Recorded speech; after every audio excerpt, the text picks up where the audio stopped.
Assalamualaikum warahmatullahi wabarakatuh. Gimana kabarnya hari ini? Semoga sehat-sehat semua ya. Jadi pembelajaran kita hari ini bisa lebih semangat.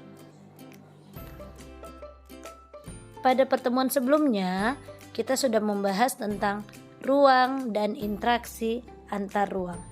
Jadi sekarang kita akan membahas tentang pemahaman lokasi melalui peta. Ada yang masih ingat apa itu peta? Peta adalah gambaran permukaan bumi pada suatu bidang datar dan diperkecil dengan menggunakan skala. Peta pertama kali dibuat oleh bangsa Babilonia, yaitu sekitar 2300 sebelum Masehi.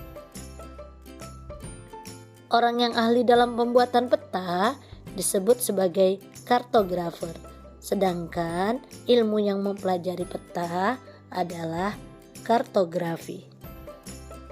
Peta begitu banyak memiliki manfaat, jadi kalian harus mampu membaca peta agar dapat memperoleh berbagai informasi yang dibutuhkan. Jadi, bagaimanakah memperoleh informasi pada sebuah peta? Untuk menjawab pertanyaan tersebut, perhatikanlah peta berikut ini.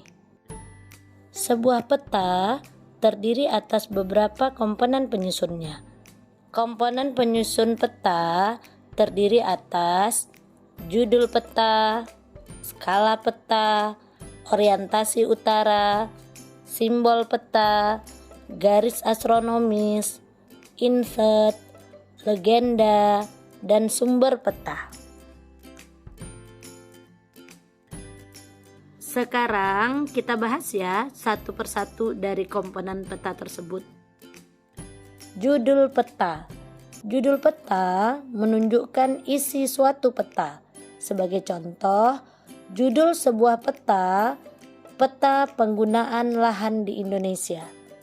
Maka, isi dari peta tersebut adalah sebaran penggunaan lahan yang ada di Indonesia, yaitu berupa pemukiman, hutan, perkebunan, dan lain sebagainya. Skala peta. Skala peta menunjukkan perbandingan antara jarak di peta dengan jarak sesungguhnya di lapangan. Sebagai contoh, skala sebuah peta adalah 1:100.000. Berarti ini maksudnya bahwa 1 cm di peta itu sama juga dengan 100.000 cm jarak yang sebenarnya. Skala peta dapat dibedakan menjadi skala angka dan skala garis atau skala grafis. Skala angka berwujud perbandingan angka. Misalnya 1 dibanding 100.000. Skala garis atau skala grafis adalah skala peta yang berbentuk garis dengan ukuran tertentu. Skala grafis biasanya ada di kolom legenda. Sekarang, orientasi utara. Biasanya, sebuah peta memiliki orientasi arah utara.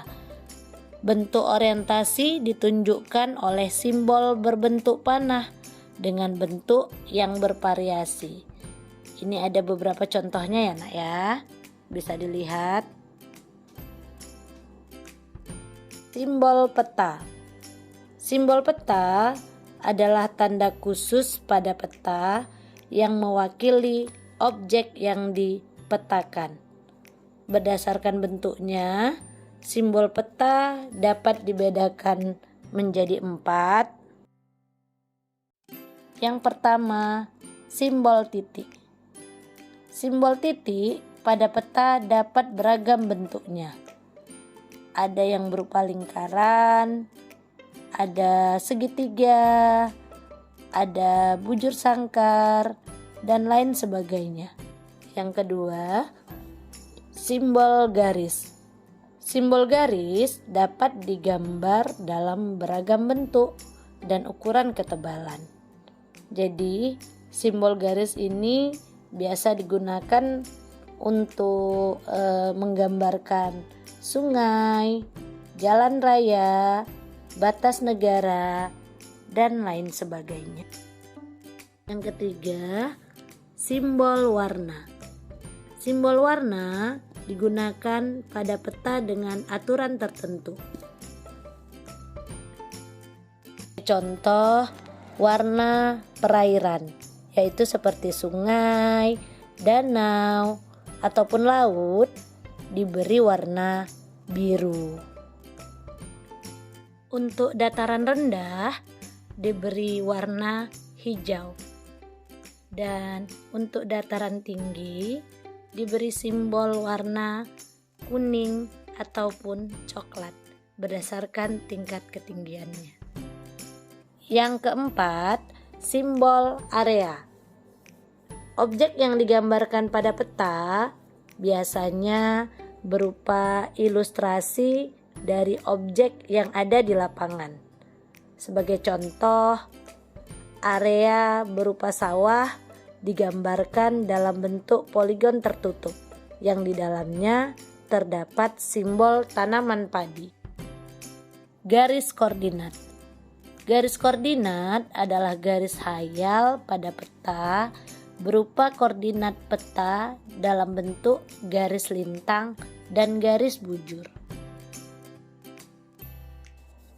Kemudian komponen selanjutnya, insert. Insert merupakan peta kecil yang ada pada suatu peta untuk menunjukkan lokasi daerah yang dipetakan di antara lokasi lainnya yang lebih luas. Sebagai contoh, ada peta Kalimantan. Jadi, insert peta tersebut adalah digambar peta Indonesia. Ini menunjukkan bahwa Kalimantan tersebut ada di Indonesia.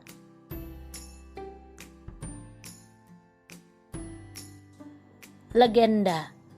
Legenda menunjukkan keterangan semua objek yang ada atau muncul pada muka peta. Dengan adanya legenda inilah kita menjadi tahu mengenai objek yang ada pada wilayah yang dipetakan tersebut. Komponen yang terakhir yaitu adalah sumber peta.